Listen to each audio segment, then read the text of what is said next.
Frères et sœurs, amis auditeurs, bonjour. Aujourd'hui, le jeudi, le 21 septembre 2023, le thème de la rhapsodie des réalités est « Comprenez l'essence de la prière ». Comprenez l'essence de la prière. L'écriture du jour est Éphésiens chapitre 6, le verset 18. Éphésiens chapitre 6, le verset 18 nous dit dans la version NIV: et priez dans l'esprit en toute occasion et avec toutes sortes de prières et de requêtes. Avec ceci dans votre esprit, soyez vigilants et continuez toujours à prier pour tous les saints. Le pasteur Christ nous dit ceci: pour certaines personnes, la prière est une simple cérémonie rituelle ou religieuse. Par exemple, les pharisiens, les sadducéens et les scribes à l'époque de la Bible s'adonnaient à la religiosité de la prière, mais pas à sa véritable essence et signification.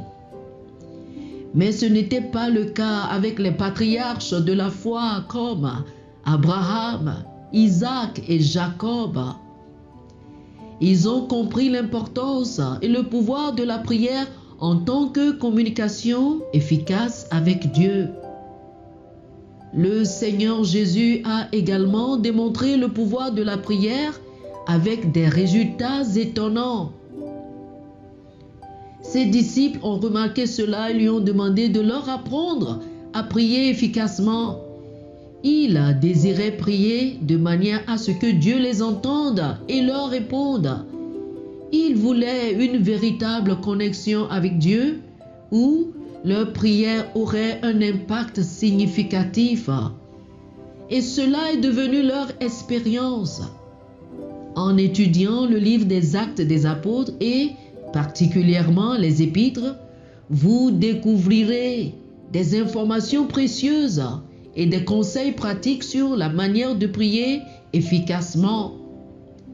Les apôtres ont suivi les traces de Jésus et ont eux aussi expérimenté des résultats remarquables et ont transmis cette précieuse connaissance à l'Église. Ainsi, nous comprenons que la prière est l'idée de Dieu. Il veut que nous prions parce qu'il veut répondre. La prière lui donne le droit d'intervenir dans les affaires des hommes et d'établir sa volonté sur la terre. Par conséquent, nous prions avec la compréhension que nos prières rendent une énorme puissance disponible, dynamique dans son œuvre, selon Jacques chapitre 5, le verset 16. Nous avons des livres sur la prière qui vous aideront à comprendre le sujet. Commandez ou téléchargez ces livres sur l'application Store de la Rhapsodie. Que le Seigneur vous bénisse. Chers frères et sœurs, je vous invite à faire cette prière avec moi. Cher Père, merci pour le privilège de communier avec toi dans la prière par le Saint-Esprit. Je suis victorieux en toutes circonstances, marchant dans les bénédictions du Seigneur, parce que je vis dans l'autorité de la parole et au nom de Jésus. Amen. Oh, alléluia. Pour une étude approfondie, je vous invite à lire Jacques chapitre 5 du verset 16 au verset 18, Luc chapitre 18 le verset 1 et Philippiens chapitre 4 du verset 6 au verset 7. Jacques chapitre 5 du verset 16 au verset 18, Luc chapitre 18 le verset 1 et puis Philippiens chapitre 4 du verset 6 au verset 7. Que le Seigneur vous bénisse. Amen.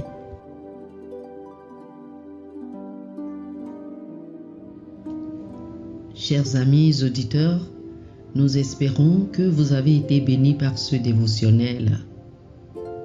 Nous vous invitons à faire de Jésus-Christ le Seigneur de votre vie. Si vous voulez recevoir le Seigneur Jésus comme le Seigneur et le Maître de votre vie, faites cette prière avec moi. Dites ceci après moi, s'il vous plaît. Ô Seigneur Dieu, Je crois de tout mon cœur en Jésus-Christ, Fils du Dieu vivant. Je crois qu'il est mort pour moi et Dieu l'a ressuscité des morts. Je crois qu'il est vivant aujourd'hui. Je confesse de ma bouche que Jésus-Christ est le Seigneur de ma vie à partir d'aujourd'hui. Par lui et en son nom, j'ai la vie éternelle. Je suis né de nouveau. Merci Seigneur d'avoir sauvé mon âme. Je suis désormais un enfant de Dieu. Alléluia. Félicitations, vous êtes désormais un enfant de Dieu. Pour recevoir plus d'informations sur comment vous pouvez grandir en tant que chrétien et pour avoir une copie physique et une copie électronique de la Rhapsodie des réalités, appelez-nous sur le plus 228 91 74 69 79 plus 228 91 74 69